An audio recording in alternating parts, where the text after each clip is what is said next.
అందరికీ నమస్కారం. అమ్మ మాట అమ్మాయి బాట ఛానల్కి స్వాగతం. కథ చెప్పుకుందామా? విజయ రహస్యం.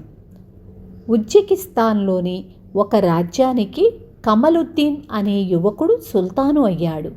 అతడు ఎప్పుడు చూసినా విందులతో వినోదాలతో కాలం గడిపేవాడు. పరిపాలనా వ్యవహారాలు కానీ ప్రజా సమస్యలను కానీ ఏమాత్రమూ పట్టించుకునేవాడు కాదు.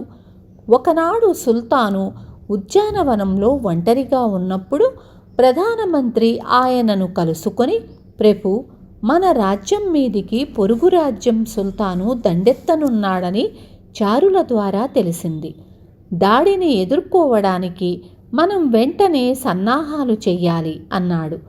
సుల్తాను మంత్రికేసి హేళనగా చూస్తూ, మన దగ్గర పెద్ద సైన్యం ఉంది, అసమాన ధైర్య సాహసాలు కల సేనానాయకులున్నారు. అలాంటప్పుడు ఎవరి దాడికి మనం ఏమాత్రమూ భయపడనవసరం లేదు అన్నాడు. ప్రధానమంత్రి మారు మాట్లాడకుండా అక్కడి నుంచి వెళ్ళిపోయాడు. మంత్రి హెచ్చరించినట్లుగానే 1 వారం గడిచే లోపల ఒకనాటి రాత్రి శత్రు సైనికులు కోటను ముట్టడించారు. సేనానాయకులు సైన్యాన్ని నడిపి శత్రువులను ఎదుర్కొన్నారు. కానీ వాళ్ళు శత్రు సైనికుల ధాటికి తట్టుకోలేకపోయారు. కోట శత్రువుల వశమయ్యింది. సుల్తాను కమలుద్దీన్ ఇక చేసేది లేక అక్కడి నుంచి రహస్యంగా పారిపోయి తన బంధువు అయిన మరొక సుల్తాను కోటలో తలదాచుకున్నాడు. ఒకనాడు కమలుద్దీన్ తన బంధువుతో, పోగొట్టుకున్న నా రాజ్యాన్ని నేను మళ్ళీ సంపాదించటానికి నీ సైన్యాన్ని సహాయంగా పంపకూడదు అన్నాడు. అందుకు అతడు అంగీకరించి, నువ్వు నీ రాజ్యాన్ని మళ్ళీ సంపాదించటం కన్నా నాకు సంతోషకరమైన విషయం ఏమున్నది అని కొంత సైన్యాన్ని కమలుద్దీన్ వెంట పంపాడు.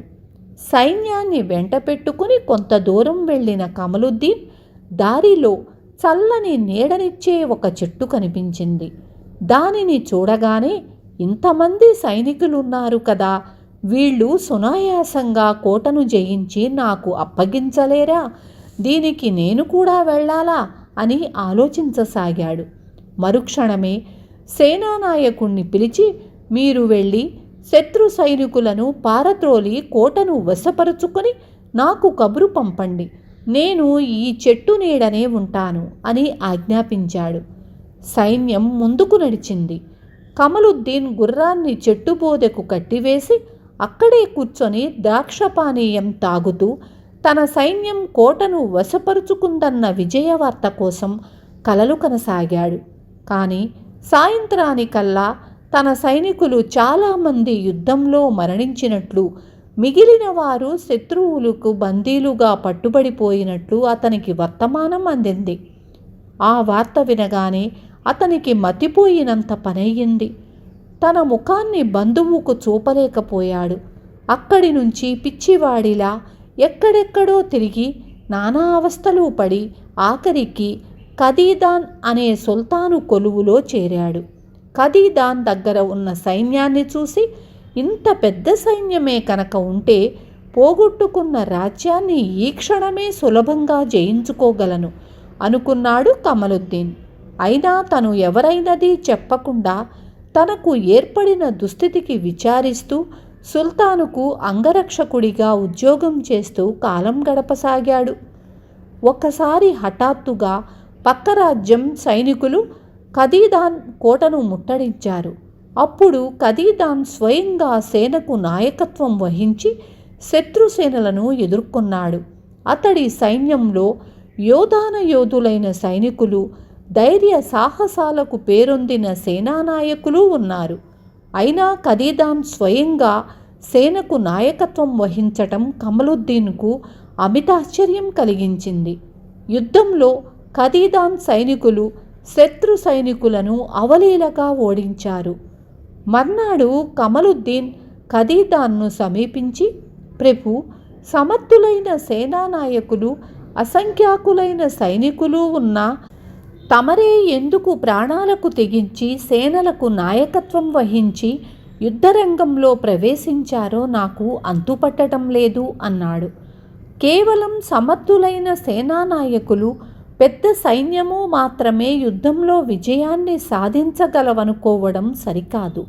రాజ్యాధినేత అయిన సుల్తాన్ ముందుండి వాళ్లను నడపాలి. అప్పుడే వాళ్లకు ఉత్సాహం కలిగి పోరాడగలరు. విజయం సులభసాధ్యమవుతుంది.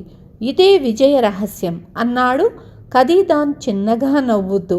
ఖదీదాన్ మాటలలోని సత్యం కమలుద్దీన్కు అర్థమయ్యింది. అతడు ఆ రాత్రే గుర్రం మీద తన రాజ్యానికి బయలుదేరాడు. తెల్లవారేసరికి కోట ద్వారం చేరుకున్నాడు. కోట ద్వారాలను కాపలా కాసే సైనికులు అతన్ని లోపలకు వెళ్ళనీయకుండా అడ్డుపడ్డారు. ఏమిటి, నా సైనికులైన మీరే నన్ను గుర్తుపట్టలేదా? నేను మీ సుల్తాన్ కమలుద్దీన్ను అన్నాడు గట్టిగా సుల్తాను. ఆ సమయంలో దాపులో ఉన్న ఒక భవనంలో అధికారులు కొందరు చేరి కోటను పట్టుకున్న కొత్త సుల్తాను దుష్పరిపాలన గురించి ఎలా బయటపడటమా అని ఆలోచనలు జరుపుతున్నారు. వాళ్ళు కమలుద్దీన్ కంఠస్వరం విని అక్కడికి వచ్చి అతనికి నమస్కరించారు.